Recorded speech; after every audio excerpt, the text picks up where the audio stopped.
Hello বন্ধুরা, তোমরা সবাই কেমন আছো? আশা করি সকলে অনেক ভালো আছো। আমিও তোমাদের ভালোবাসা ও সাপোর্টে অনেক ভালো আছি। বন্ধুরা, তোমরা আমাকে যে পরিমাণে সাপোর্ট দিয়েছো, তাই আবারও তোমাদের জন্য হাতের কাজ করার নতুন আরও একটি গল্প নিয়ে হাজির হলাম। চলুন ভিডিওটি শুরু করি। আমার 14 বছর বয়সে মালকিন আমাকে তার বাড়িতে নিয়ে যান এবং আমাকে 500 টাকা দিয়ে মালকিন নিজের পিঠে ম্যাসেজ করাতেন। আমি 500 টাকায় রাজি হয়ে মালকিনের পিঠে মালিশ করতাম। কিন্তু একদিন রাতে মালকিন বলতে শুরু করলেন, প্রতাপ, আজকে রুমের লাইটটা নিভিয়ে দাও। আমি চুপচাপ নিভিয়ে দিলাম। আমি জ্ঞান হারিয়ে ফেললাম যখন মালকিন, আমি যে বয়সের মধ্যে দিয়ে যাচ্ছি, এই সময়টা একটা ছেলের জন্য খুব কঠিন সময়, কারণ তাদের মনোযোগ তাদের সামনে উপস্থিত মহিলাদের দিকে পড়ে। এমন অবস্থায় কারো কোমর মালিশ করা আমার জন্য খুব সমস্যার সৃষ্টি করে। যখন মালকিন আমাকে তার কোমর ম্যাসাজ করতে বললেন, কিছুক্ষণ অবাক হয়ে তার দিকে তাকিয়ে রইলাম। আমি কিভাবে এটা করব, এটা খুবই লজ্জার বিষয়। কিন্তু আমার বাবা বলেছিলেন, মালকিনের কোনো কথায় না করবি না, তিনি খুব দয়ালু মনের মহিলা। তুই যদি তার হৃদয়ে জায়গা করে নিতে পারিস, তবে তিনি তোকে বেতনের চেয়েও বেশি টাকা দেবেন। তিনি আমাকে টাকা দিয়েছেন, তাও পুরো 500 টাকা, এবং বললেন, এই টাকাটা শুধু তোমার। আমি খুব খুশি হয়েছিলাম, কিন্তু যখন তিনি আমাকে তার কোমরে তেল দিয়ে মালিশ করতে বললেন, আমি হতভম্ব হয়ে তার দিকে তাকিয়ে রইলাম।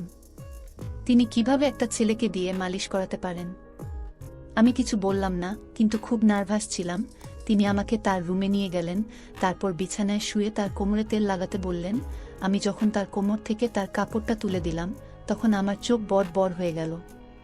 তিনি আমাকে যে তেল দিয়েছিলেন, আমি চোখ বন্ধ করে আমার হাতে কিছুটা নিয়ে তার কোমরে লাগাতে লাগলাম। আমার একমাত্র চেষ্টা ছিল কাজে পুরোপুরি মনোনিবেশ করা। আমি একবারও তার কোমরের দিকে তাকাইনি, আমি শুধু চোখ নামিয়ে ম্যাসাজ করেছিলাম। আমার মনে আছে যে আমি যখন এখানে কাজ শুরু করি, প্রথম দিকে কাজের সময় অনুসারে আমি যখন মালকিনের ঘরে প্রবেশ করলাম, তখন মালকিনকে কিছুটা অন্যরকম লাগছিল। তার চেহারায় অদ্ভুত পরিবর্তন লক্ষ্য করলাম। তিনি ঘামে ভিজে যাচ্ছিলেন।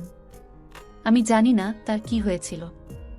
আমাকে দেখা মাত্রই সে হঠাৎ সোজা হয়ে আমার দিক থেকে অন্য দিকে তাকাতে লাগলেন। আমি কিছুটা অবাক হয়ে মালকিনের দিকে তাকিয়েছিলাম। আমার মনে হলো মালকিনের শরীর ভালো নেই।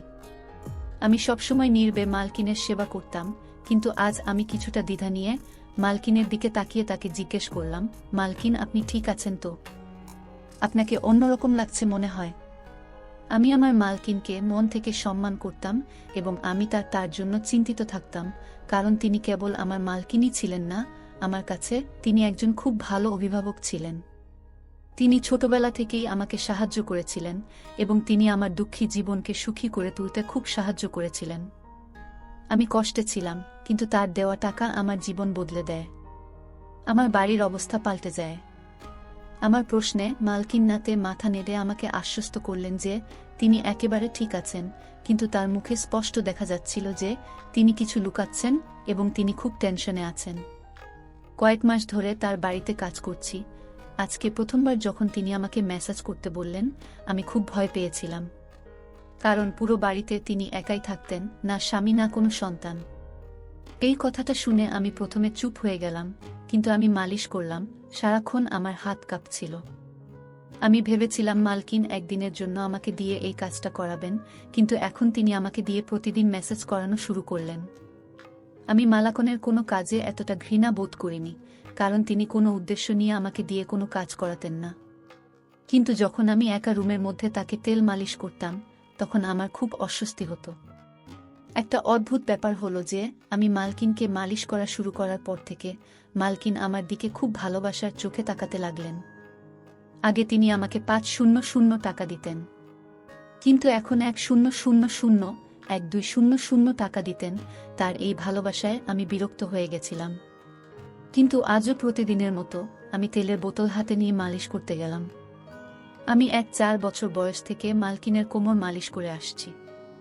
এই কাজটি আমাকে অনেক বিব্রত এবং বিভ্রান্ত করত।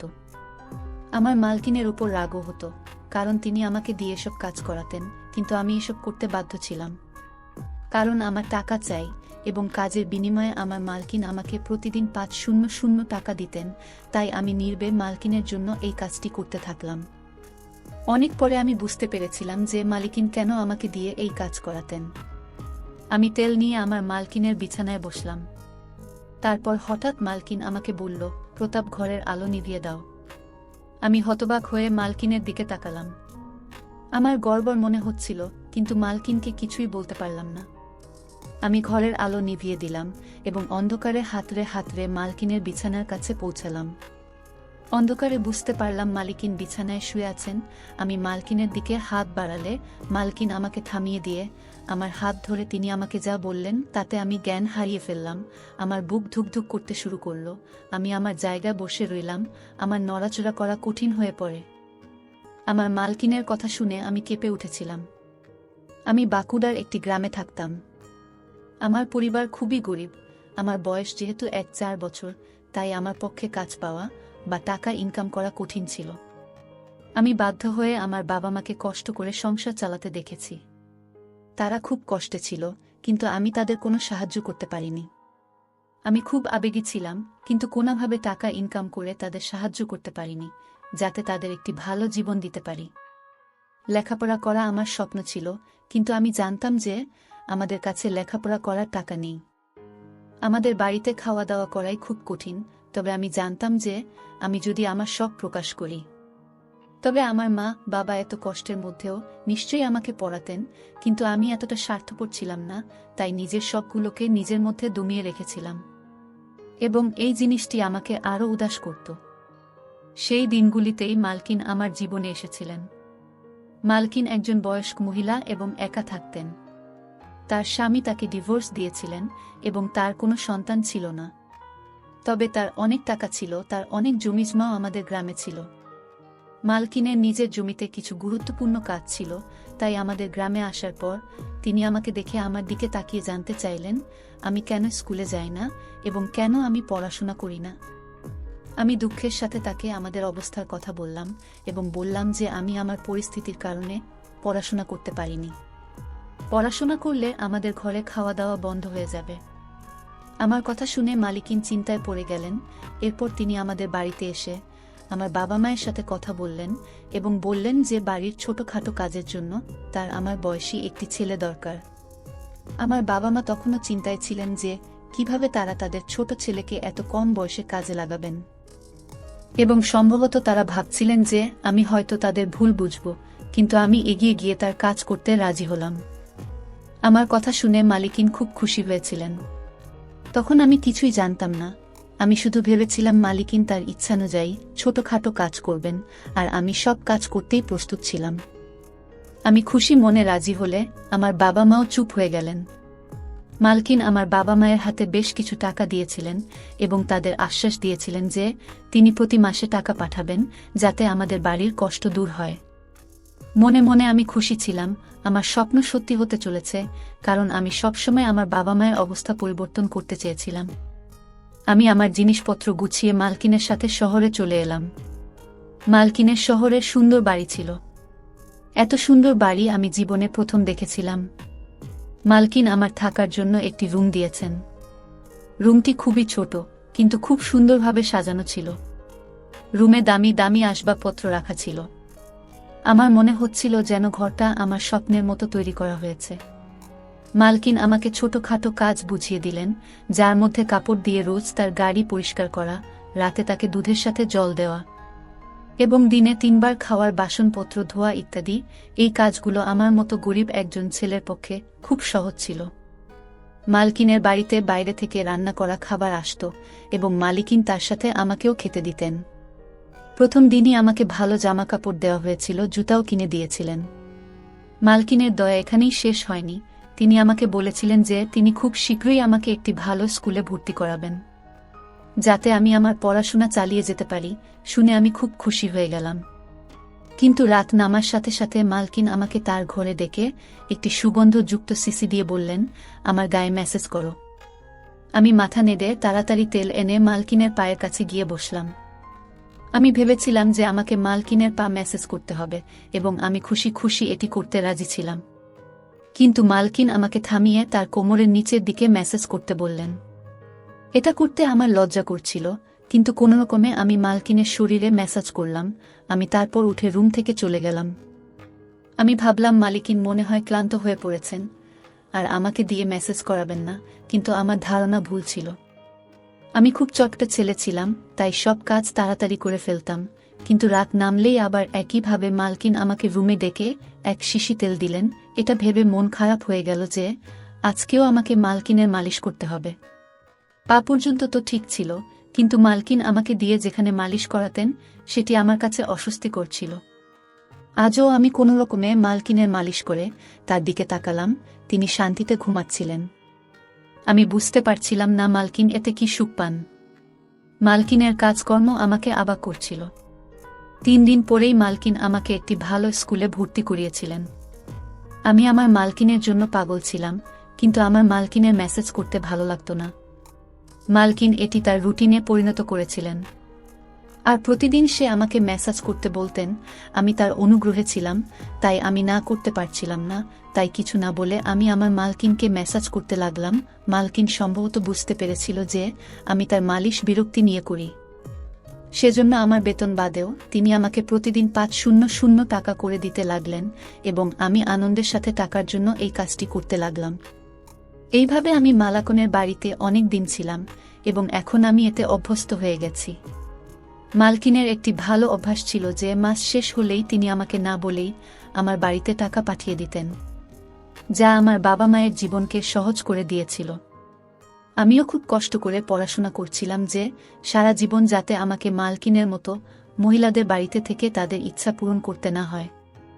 একদিন আমি প্রতিদিনের মতো মালকিনের মেসেজ করতে তার রুমে গেলে মালকিন আমার দিকে একভাবে তাকাতে লাগলেন। তাকে মালিশ করার সময় আমার মুখে সবসময় একটা বিরক্তি ভাব থাকত, এবং আমি এভাবেই তার মেসেজ করতাম, এবং মালকিনও এটা অনুভব করতেন। তাই মালকিন আমার দিকে মনোযোগ দিয়ে তাকিয়ে তারপর বললেন যে আমি জানি আমার এই কাজটা করতে তোমার খারাপ লাগে, কিন্তু আমি অসহায়, তাই তোমার খারাপ লাগা সত্ত্বেও তোমাকে দিয়ে এই কাজটা করিয়ে নিই। মালকিনের মুখে উদাস ভাব ফুটে উঠল। আমি কিছু বুঝতে না পেরে মালকিনের দিকে তাকাতে লাগলাম। আমি বুঝতে পারিনি, তাই মালকিন আমাকে তার বাধ্যবাধকতার কথা বললেন, আর লজ্জায় আমার অবস্থা খারাপ হতে লাগল। মালকিন আমাকে বললেন যে তার মেরুদণ্ডের সমস্যা রয়েছে, যার কারণে তিনি মালিশ না করিয়ে রাতে ঘুমাতে পারেন না। মালকিন এই কাজের জন্য নার্স রেখেছিলেন, কিন্তু তারা সবাই কোনো না কোনো অজুহাত দেখিয়ে কখনো কখনো তাড়াতাড়ি মেসেজ করে, আবার কখনো কখনো মেসেজ না করেই চলে যায়। বাধ্য হয়ে মালকিন আমাকে কাজে রাখেন, এবং তিনি আমার এত উপকার করতেন যাতে আমি তার মেসেজ করতে না বলতে না পারি। এসব কথা বলে মালকিন চুপ করলেন, আর আমি মালকিনের কথায় খুব লজ্জিত হলাম, এবং আমার আচরণের জন্য আমার খুব খারাপ লাগছিল। যে মহিলা আমার এত উপকার করেছেন তাকে নিয়ে আমি উল্টোপাল্টা ভেবেছি বলে আমি আফসোস অনুভব করছিলাম। এই রোগের কথা শুনে আমি আমার মালকিনের মালিশ আমার সমস্ত হৃদয় দিয়ে করতাম, এবং কখনো বিরক্ত হতাম না। মালকিন আমাকে খুশি করতেন। আমি এখন যুবক হয়ে গিয়েছি, এবং মালকিন খুব বৃদ্ধ হয়ে গিয়েছেন। একদিন আমি মালকিনকে মালিশ করতে তার রুমে গিয়ে দেখলাম মালকিনের অবস্থা খুব খারাপ। আমি জিজ্ঞাসা করলেও মালকিন আমাকে কিছুই বললেন না। আমি যখন মেসেজ করা শুরু করলাম প্রথমবারের মতো মালকিন আমাকে লাইট অফ করতে বললেন। আমি অবাক হয়েছিলাম, কিন্তু আমি তার কথা মেনে লাইট বন্ধ করে তার কাছে গিয়ে বসলাম। এমন সময় মালকিন আমার হাত ধরে আমাকে বললেন, আজ আমার শরীর খুব খারাপ লাগছে, আর বুকেও ব্যথা হচ্ছে। আমার মনে হচ্ছে আমার সময় ঘনিয়ে এসেছে। মালকিনের কথা শুনে আমি ঘামতে লাগলাম। আমি নীরবে বসে রইলাম। মালকিন বললেন, তোমার যত্ন আমার মন জয় করে নিয়েছে। আমার যদি ছেলে থাকতো তবে তোমার মতো আমার যত্ন নিত। আমি তোমাকে আমার ছেলে মনে করি। আমি আমার সমস্ত সম্পত্তি তোমার নামে করে দিয়েছি। নিজের খেয়াল রেখো। মালকিন এই কথা বলেই তার হাত নিচে পড়ে গেল। আমি তাড়াতাড়ি উঠে লাইট অন করে মালিককে দেখে দ্রুত ডাক্তারকে ডাকলাম। মালকিন একেবারে স্থির। ডাক্তার চেক আপ করে মালকিনকে মৃত ঘোষণা করলেন। আমি হতভম্ব হয়ে কাঁদতে কাঁদতে পাগল হয়ে গেলাম। মালকিন আমার মায়ের মতো ছিলেন, যদিও তিনি আমার মা ছিলেন না, কিন্তু আমাদের মধ্যে সম্পর্কটা মা ছেলের মতোই ছিল।